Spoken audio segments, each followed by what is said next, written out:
Unahaganisika. Hello, everyone. I hope you are having a wonderful Tuesday. Today is episode 2 on 5 ways to increase your mental toughness. Today, we're going to talk about how to manage our daily choices according to our goals and not our emotions and feelings. So sometimes we can go through life and it feels like everything is going wrong. It feels like you are not able to stay on track, and there's something always happening that is preventing you from overcoming your challenges.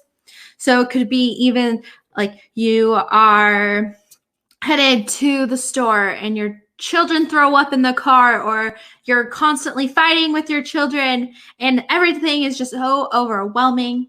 And then you have to go to work after, and all of a sudden, like, it feels like everyone is on your back and everything just feels like it's going wrong. And this happens in my life too. And what I have to do is refocus and ask myself questions and go through this checklist so I can stay centered and refocus. So some days, if my daughter is throwing a fit, and this morning she actually destroyed my makeup palette, and I was so upset. And I had to sit back and step out of the situation and ask myself, okay, what can I do about this? How can I change it? How am I going to react? Because she's only 2. How am I going to influence this? And because I don't want to end up having her have trapped emotions later in life because of just the small, silly mistake she made. And some days it could be bigger, and it could be like you are arguing with your spouse and then you go to work and there's just more things that are going wrong. Well, here's some tips what you can do to stay focused. First thing is, ask yourself, what can I do about this situation? How can I control it? Most of the times we feel the need to control everything. And what that ends up doing is putting more pressure on us, and it's harder to obtain a certain scenario that we are trying to go and make happen. By reflecting on what can I control about this situation, it's going to make you feel, well, I can change how I react. I can change how it affects me. I can change how it's going to dictate the rest of my day. So by taking that step back and asking yourself that question, the next part is releasing that emotion. So this morning I had to release frustration. I had to release anger because I was so upset. And by releasing that emotion and allow myself to express myself in a gentle way, I was able to realize I could fix it. I can save it. I can buy a new one. It's not as important. And I had to step out of myself and say, you know what? This isn't important. Is this really worth, having this energy around me the rest of the day? Most of us are going to say, no, it's not worth it. And it's like, taking that next step is to breathe. Okay.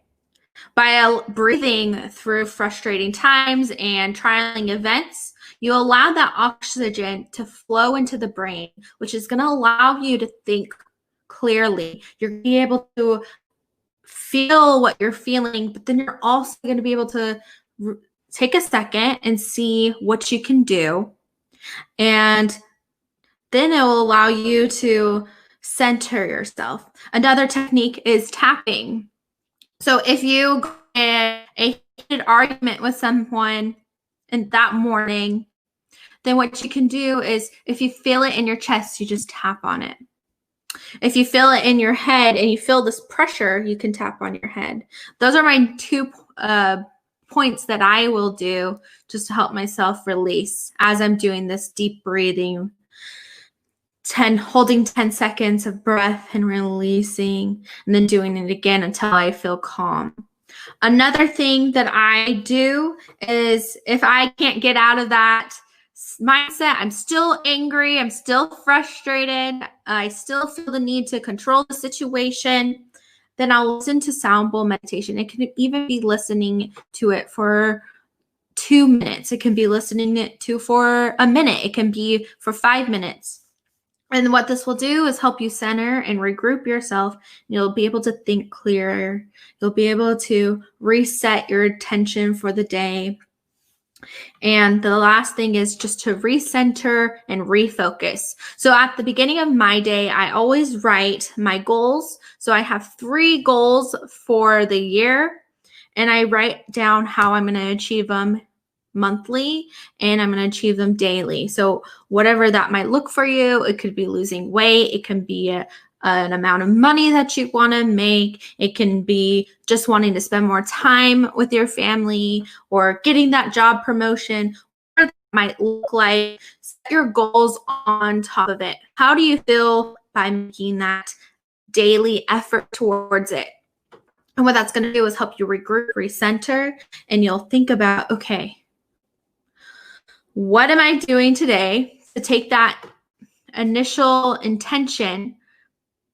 And when you go through these trials and feeling those intense emotions, you know, we all are going to experience it at some point. There's no judgment on that. It's just that's life.